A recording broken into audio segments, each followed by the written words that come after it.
Hello and welcome, everybody. I'm delighted to see all of you here because it's the equinox. It's a very special day.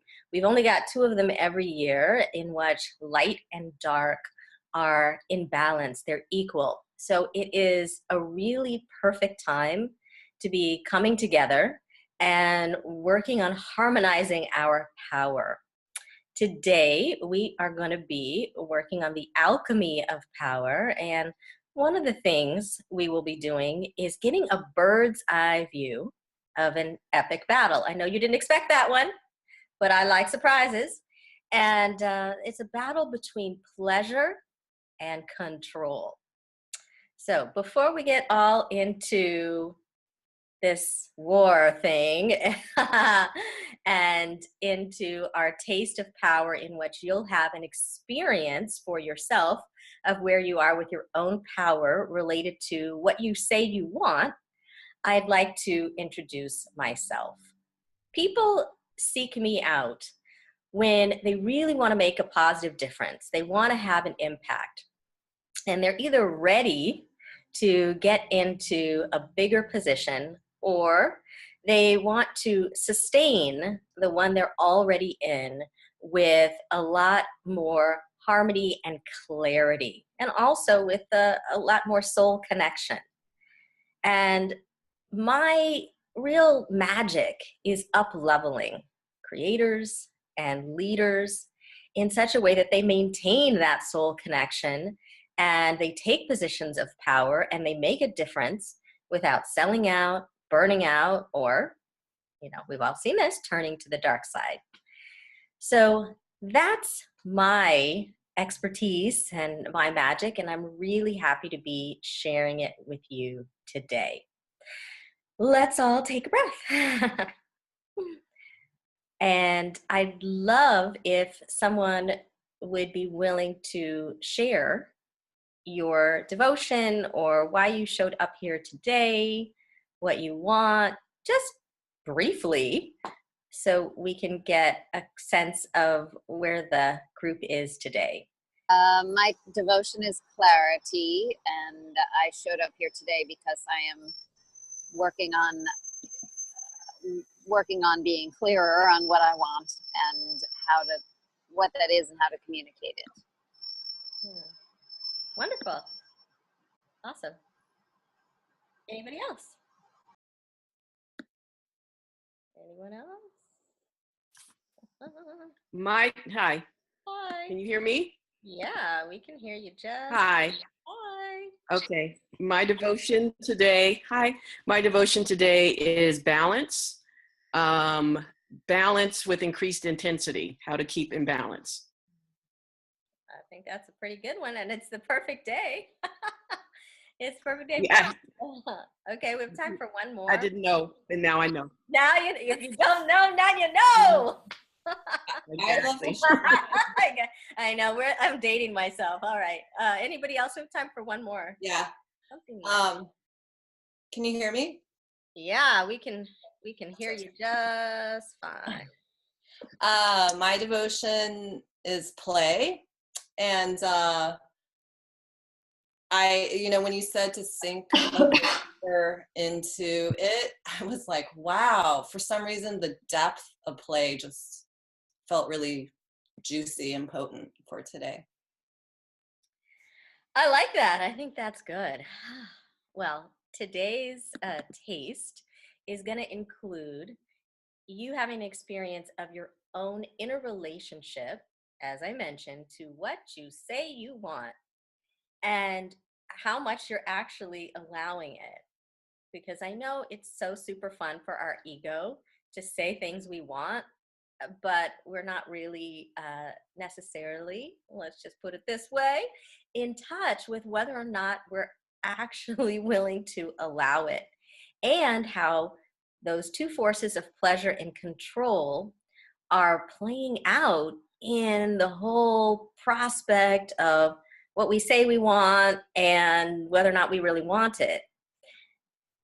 I want you to leave today with greater confidence and capacity around that topic, but also with trust to start applying the insights and revelations you get here today. One thing that I realized recently was like a eureka bombshell. Someone said to me, it was a question, "Hey Dena, what's the bottom line for all of your tribe, for your star power people?" She said to me, "The bottom line for my tribe," because she's a spiritual teacher, "is self-love." And then she mentioned a good friend of ours and said the bottom line for her is appreciation. In other words, she was pointing to this fact that I had never considered before, which is that certain soul families or tribes, they have this bottom line that for whatever their destiny and design is, they have to be able to be grounded in that energy. Otherwise, the rest of the stuff doesn't work so well.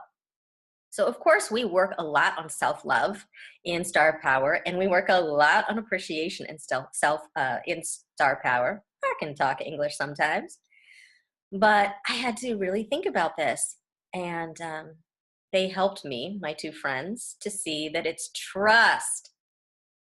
Duh. Okay, so obvious. I mean, okay, I see you guys laughing, right? How obvious is that?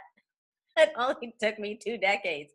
But it's the truth. All of us have and are being called to a relationship with trust that our ego and our mind do not like, are not comfortable with. No, thank you very much. You can take this order back. But the truth is, we can't really get anywhere unless we are not only conversant with, but develop a radically strong relationship to trust, of inner guidance, of the spiritual realm, of our relationship to whatever we see God is, and of a trust in our own design. Hello, somebody. So I offer that because that's something that I just learned, and it's true for anybody who showed up here, and probably if you're watching this, it's true for you too. Sorry to tell you. We are here to revolutionize power. And as I just said, the way that this tribe has to do it is through trust. So let's define power. Power is the capacity for direct influence. And of course, that implies relationship, because if there's no one to influence and nothing to influence and nothing to be influenced by, then power's, well, kind of meaningless. And most of what we associate with power fits into a context of domination, right? Manipulation, force, top dog, underdog. That's the model. And it applies to all of our personal interactions and dynamics as well as to global ones. What that means is that dominator power, or power over, is the framework in which our modern wisdom deficient culture is steeped. And here's the thing, it's also the hidden framework within ourselves. Oops, yep. I did it again. Yes, it's within us too, because we have been raised within this culture, and whether you believe in past lives or not doesn't matter, but if you do, then you have a lot of past experiences with this dominator model because it's been around a long time. If you don't resonate with that, then think about archetypes in the way that the psychologist Carl Jung spoke about them.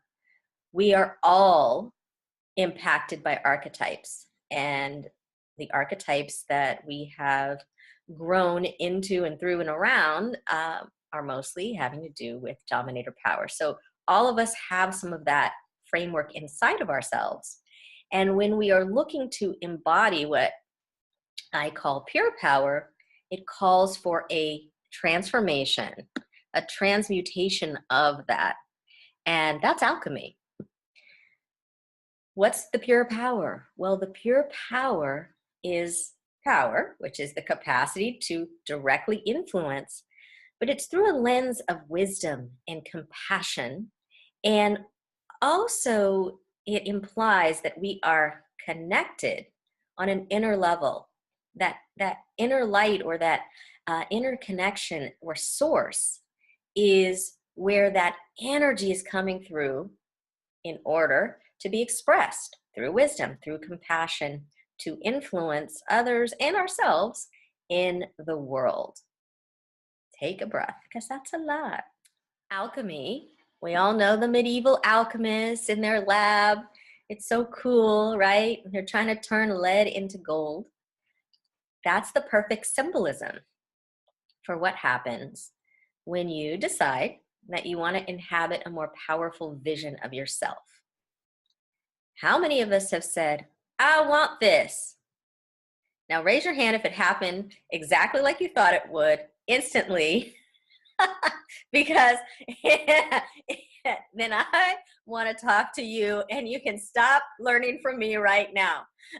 Because I don't think that's what goes on. That was a joke. I know. Okay, just making sure. I want this, right? It's the commitment that comes first. And then here's what happens. Some of you know this and others of you don't. F, F, F, F. What's that, Dena? Well, it's an acronym for fight, flight, freeze, fog, or faint. It's absolutely normal, and it's inevitable. It is the reaction that occurs when we interrupt ingrained habits or patterns. And that's what stops most people cold. We make the commitment, we say we want something, right? And then one or more of those kind of reactions happens.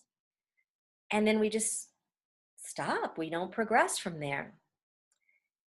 We're going to be exploring again how that is playing out for you right now. We got a lot to explore today, don't we? In a short amount of time. I like that.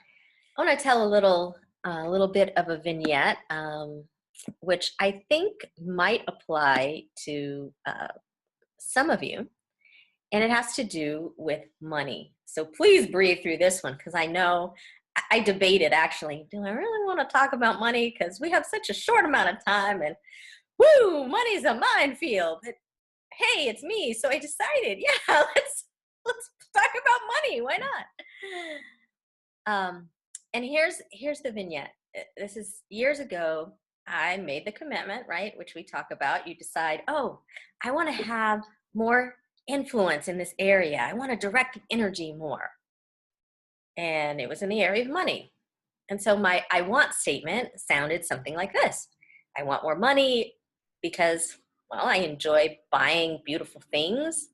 I enjoy helping others, being generous, and taking good care of myself. I like the freedom that money offers. All right. It sounds pretty good. And many of you have, I am sure, made similar affirmations, whether about money, romance, career, spirituality, your well-being. That's the easy part. But what you may not have done is delved into the deeper layers of consciousness to discover what you don't want. And so mine would have sounded something like this. Well, I definitely don't want more money because I only want to let in as little as possible. On and off, like a faucet. Just give me enough to keep me here and no more. Hello. Wow. When I realized that, it was obviously very clarifying, because there's an aspect of my conscious mind that was living in delusion. That may be a strong word. We can soften it a little bit and say I had a story going, for those of you who like that word a little better. But I was looking out there for the answer. even for a deus ex machina to rush in and change the situation. When in reality, I was the one who was going in and turning off the faucet. There's a lot of liberation in recognizing that we have so much power. We are already, just as we are, a super powerful creator. And it's just that what we're creating is not necessarily what we think we're creating. Take a breath. So in the spirit of that, I'd like to do an exercise. Let's all close our eyes.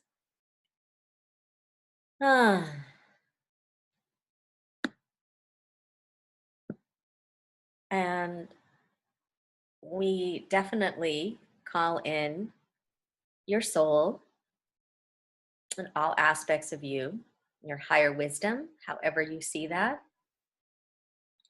And if you have spiritual helpers, guides, Holy Spirit, whatever your terminology or languaging is, we call that in.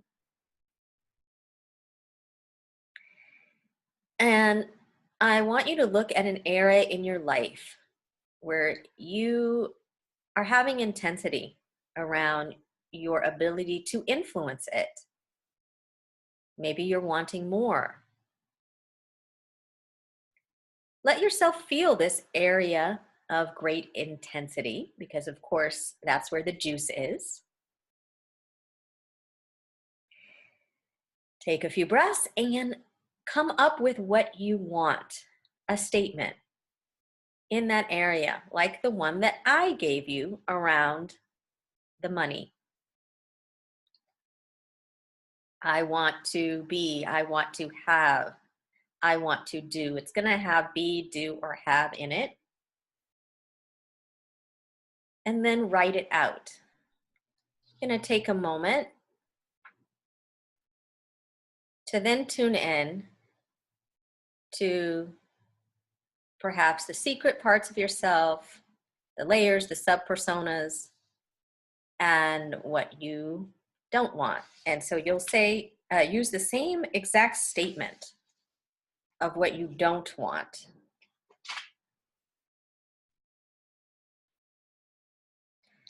I'll make that a little clearer. You're going to write out I want, and if you say, I want a big pizza pie because, and then you finish, and then you're going to say, I don't want. You'll use the exact phrasing. I don't want a big pizza pie because. All right, moving on. Put your paper down and close your eyes again. I mentioned pleasure and control. In the tantric tradition, there's a saying that at the bottom of everything is pleasure. I know that's hard to believe for the mind, but let's play with that notion for today. Imagine that you are exactly where you are in life with all the thoughts and feelings that you have.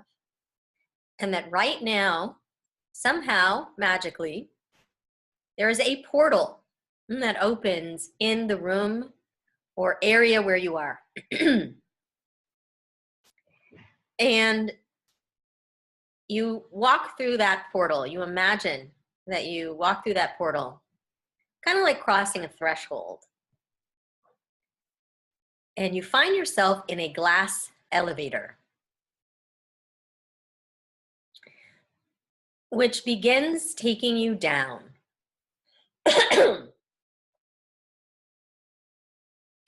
It's going slowly, and you are breathing. You notice that you see things like sightseeing as you're going down in this glass elevator. And you start with what you want. Think about that phrase, what you just said you wanted. And as the elevator moves down, It moves through fog. Give yourself permission to go past the fog. You don't have to understand it. You can visualize it. If you can't visualize it, just imagine that you can visualize it, but go with it. And you move down through the freeze. Oh, it's cold out there. Give permission. And you move down through the level where there's a lot of fighting going on.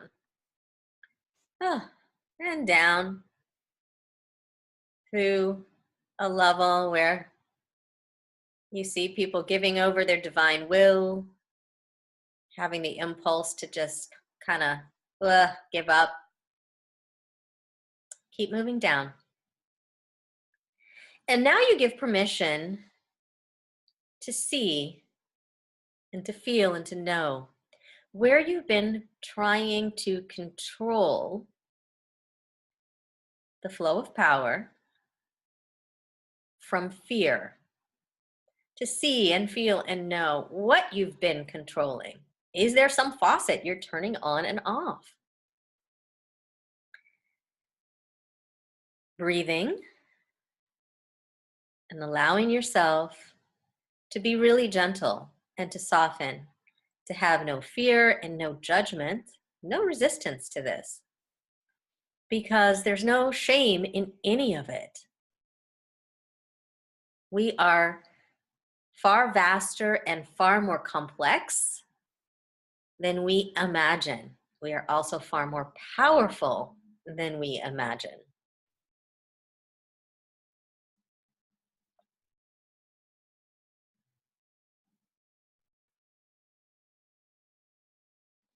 And the elevator goes down even more to one last step or stage. You don't even know where this place is, but you feel that it is the heart of something, like the heart of the earth or a lotus. It is rich and fecund. Perhaps it feels like a womb to some of you. And there's a feeling of red and rose. And you know this as a safe place to allow deep pleasure. Notice if you have any resistance or fear about pleasure, about allowing it in, or just about the notion itself. Uh-oh, what will happen? If you notice that you have some thoughts or some resistances around it, simply offer it. Nothing fancy, just say, hey, woo, I'm willing to offer this. I don't know how yet, but I'm willing to offer it. Do that now.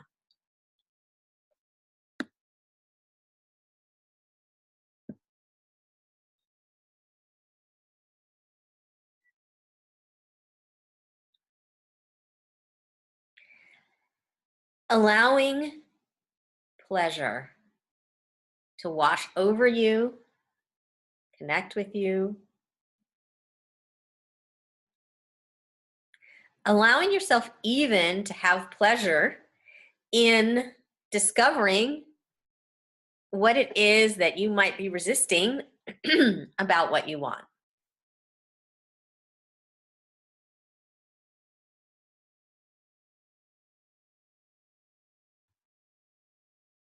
Taking a deep breath, maybe even blowing upwards as an offering to the heavens. And slowly coming back and opening your eyes. I want to be sharing my right work and my wisdom with all the people that I'm meant to be sharing it with. Do you want me to say the because? Sure, we'd love to hear it. Because it's burning inside of me, because it's what I'm meant to be doing, because I love it when I do it, and because it's fulfilling. And I don't want to. I didn't have very much time to get to the don't want to, but I don't want to because it's scary. And I don't want to be sharing my right work with all the right people, because what if I start doing it and I change my mind? I don't like it and I'm stuck. Mhm. Ah, how does it feel to say that? Neutral. Yeah. Yeah, that's good. And then let's look for the control if you're willing. Let's look for the control in that and the little battle between pleasure and control. So there's a lot of pleasure that I hear and feel in the want statement. It's burning inside me, right? That's passion. And then when you get to the don't want, your connection to it emotionally right now is neutral. But what that says to me for you, because you are uber passionate and it is burning inside of you, is that the control is happening through numbness. So that freeze I talked about, how it operates within you, customized for you, is numbness, numbing out your connection to passion. It's almost like your nerve endings have been pulled out and frozen over so that they're not plugged into that place of passion that is there. It's not that it's not there, it's just that it's not plugged in, so you're kind of walking around thinking, oh yeah, I'm neutral about this, but actually the fear part is really strong, and to move through it you have to get connected to it, which I believe you're actually beginning to work on now. Yeah, and I'm actually, while you're talking, I've become aware in the last week or two, as I've been doing the journaling exercises you've given me, how this numbing behavior is something that I've done my whole life. Like, this isn't new to Julia trying to, have a business. Like, 4-year-old Julia did numbing exercises, numbing behaviors. And I've been writing about that. And just as you were talking, I'm realizing, and putting it together, it's about, because the numbing that I did when I was 4, when I was 10, and when I was 15 was because of rejection, because of, the trying to love people, trying to connect with people, and basically being like smacked around and told, you stupid piece of shit, you're garbage, get the fuck away from me, by, it felt, everybody in my life. And so extrapolating the fear about going out there and attempting to love thousands of people, I was like, okay, if it hurt when the 3 little bitches on the schoolyard slap me around, how much will it hurt if thousands of people try to slap me around and tell me that I'm worthless? I don't know. Yeah. New thought in the moment. But perhaps that's part of why I don't want to do it. I totally get it. This is going to sound cliche, but it's the best. It's not only poetic, but it's also just really true in an essential sense for you, is that you got a broken heart. It's not just hurt. I think your heart got broken. And right now, we are saying we're going to put this heart back together again. And that requires us to confront the numbing, the layers of numbing that have protected you from feeling the searing pain of that broken heart all those years so that you could function. The numbing is not bad. We don't want to beat the numbing up. The numbing was probably a very good coping mechanism that allowed you to function and become super successful and smart and motivated. Yeah. Very good. Excellent. I love you. I love you too. Anybody else? Just I'd like to go if possible. There's two. Yeah. I had a very interesting insight that I didn't have before. My want is I want more money so I can have freedom to live life as I want. And I don't want more money so I can have the freedom to live life as I want, because I might throw away everything I've worked so hard on. I didn't know that. Yeah. Why would you do that?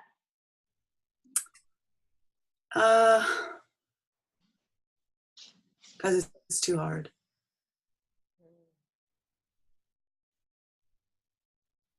And I mean, it feels like people, it feels like work, it feels like, I don't know.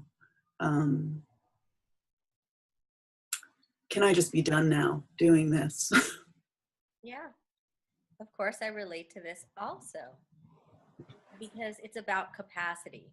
The way that I talk about power, it has to do with permission, authority, and capacity, right? Mhm. Those are the main things that we have to go through and adjust and et cetera in order to step into that embodiment we're talking about. Capacity. You're very concerned about your capacity to Mhm. handle it without just cracking up. Right. Right? Yes. But the reason is because way, the old way that you have gotten things done is now bankrupt. Yeah. In terms of your new level. Right.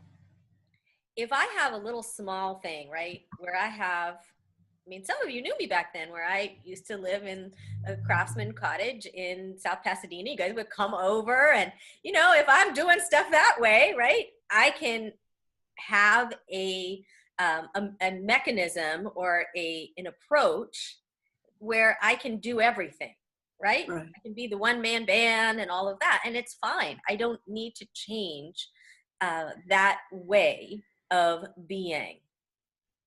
However, if I want to grow and expand and reach more people, I can't do everything. And if I try, I will crack up. Mm-hmm. So the question about capacity for you isn't whether or not you have the capacity.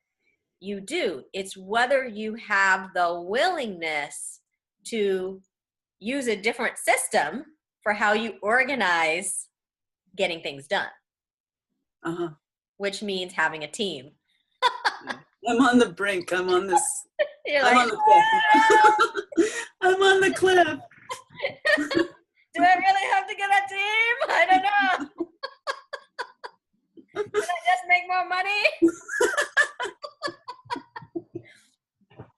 Okay, I use a team, but are they people? I mean, can they be spirit beings? Because I'm cool with that. But if I have to deal with people, I don't know, Dena. That's so where I am right now. Because people are different. Yeah. Because people suck in some way. I mean, I have this. Yeah, people. Yeah. I know. How many times have I been like, I'll just take a book and go in the corner. Thank you very much. Beautiful. All right. Thank you. What I want is to hear, interpret, channel clearly, because I want to write, share my ideas, and increase my influence. I don't want to be visible because I'm having a really hard time trusting / loving my design. I don't want to be visible, etc. Because then I'll have to love myself and my design. Yes. That's what it is. Yeah, you can have a hard time with it. It's not that you're having a hard time. You're having a hard time. But it's like, fuck, I have to love this self the way I am, all of it, my design. Okay. Yeah. Feels really hard. I know that one too. I know all these. You guys are easy. I know all these. Yeah. I remember several years ago doing a meditation, and I heard very clearly, you have to love your brand of power. And I was in a wrestling match with spirit and with my own soul saying, why does my power have to be the way it is? Why can't it be more normal? But not to be. Then I wouldn't be me. I wouldn't be able to do what I'm here to do. And I wouldn't be able to experience the deep pleasure of my design and how that interacts with life itself. There's an extreme ecstasy and beauty that comes when we do get to the point where we're beyond, oh, I have to, and then we do. Oh my God, they talk about a rush. It's incredible. And it is a journey to get there. So I applaud your courage, because many are not as brave to go into that terrain. This is good stuff, intense as always. Hot seat on the equinox. Taking a breath. A lot of hidden wisdom, control, and pleasure. And as those of you who have worked with me know, we have many methods, tools to release this death grip of control over our own power, and to transform the distrust of pleasure and the distrust of our own design as creators into not only being able to trust it, but being able to wield influence with it. That is one of the jewels of this work. I want to thank all of you for being here today. It is always my pleasure and honor to speak with you and be of service and offer. I appreciate each and every one of you. And today being the equinox, I'm also going to be accepting applications to work with me one-on-one for the next about week.